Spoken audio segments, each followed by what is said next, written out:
say about the comeback of my vlog, which was really requested by my 2 followers? I say, I hope this will be a fresh start again.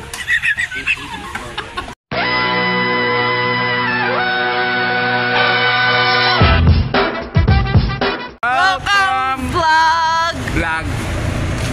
We're back! Lagyan bakal mo, Day?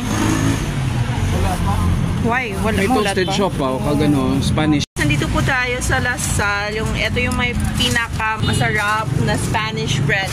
Here in Bacolod City. It's only, how much gani? It's only 6 yung isa. It's only 6 yung isa.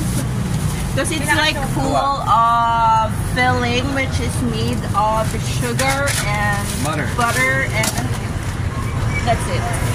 Tapos meron tayong linaga dito. Yeah, may Ano ga? Isa lang be. Tingnan mo at alam mo minsan pinapaamanan kami ng ng ganyan yung parang caramelized. Charot. So it looks like that. It's just located here across Rollis Arcade here in Lasal Avenue. Piso dai. Amo na lang contribute mo piso. Arsalak Palihog. Arsalak yan. Dilati bayan. Ilista lang. Gasakay ka lang pala. Contribute ka sa akong ng gas eh. Ay, hindi nagali ako ng gas.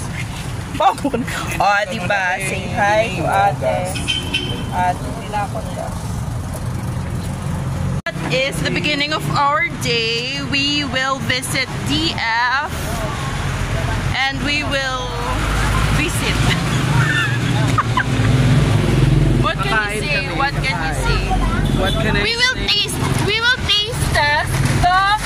the Spanish bread that we just bought here in Lasal Avenue. Ang Spanish, let's taste now the Spanish roll. Spanish roll. Spanish roll. Ano na? Spanish roll or Spanish roll? We are tasting Spanish roll. Toasted chupa. What can you say? What can you say? Can you say what? What? Moy na meet ko no. Toasted chupas. For only pila? Actually, I didn't ask. Because we don't ask. We don't ask for the price, really. No. You tell us Basta this is nice, we will buy. Ang total, sa Bakaka is only 81 pesos.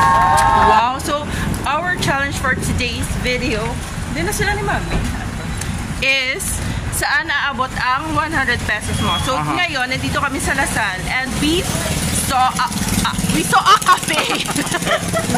We saw a 39 pesos coffee. Like, akalain mo, may 39 pesos pa na kape dito sa Bacolod. Gagay, kita mo po. Si maraming pila po. As you can see, if you can see, you're blind. Baka 39 pesos nga kape, wala kami nagpila kaya hindi kami gusto. Nga mapila, kagit. Ano ba? Saan bakal ka bukas? Kami anak man na. Hello, we are now here in Bacolod Authentic Goods. See, it's the competitor of wherever in our district. And we will buy an item. I chose this. It's a sticker. I will let my mom buy me. Mama, can you please buy me? Mama, buy me please. Mother, can you buy me, Mama? Mama. Buy me please. Ay, si Eloise,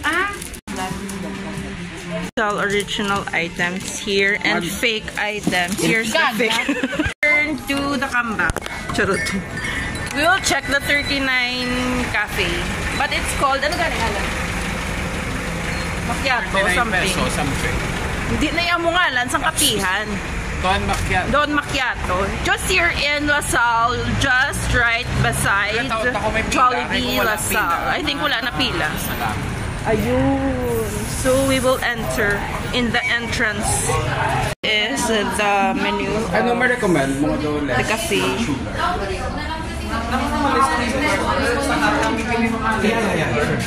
So we will not be tasting. Moy ordered this and I ordered that. Only for 39,000 pesos, guys. Sila na sila dayang sa picture. Mayroong isang lamesa at meron parang ganto.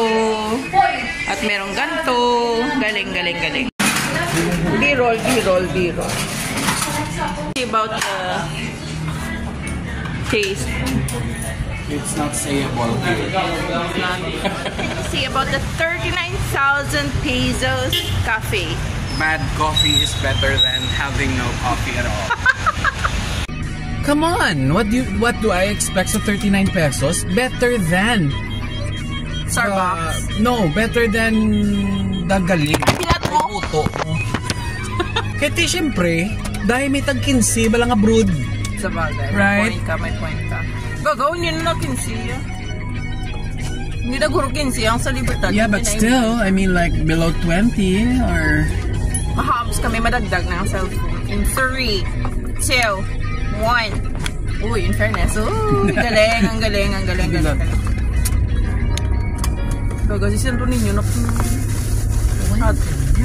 Santo Niño, pang itungtungan naman. Sorry, dali lang sa magabaan.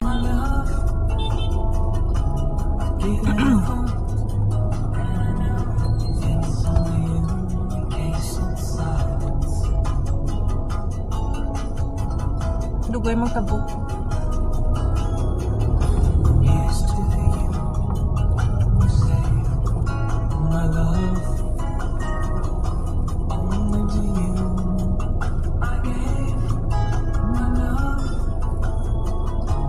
"31 seconds. We are now here in wherever where nga may photo shoot. Welcome to wherever. Hi guys. Outfit check. Taste test of the Spanish bread. Look at the filling. It's so full filling. That makes sense. Yeah. I can taste the flour. I can taste the yeast. There's DF and Faye, the owner of wherever. And their intern Ralph. They're discussing. No guys, no bad. Pag waging kick out kami. Hello. Is that my angle? I don't have an angle. Okay, I will not vlog. I'm not angleable.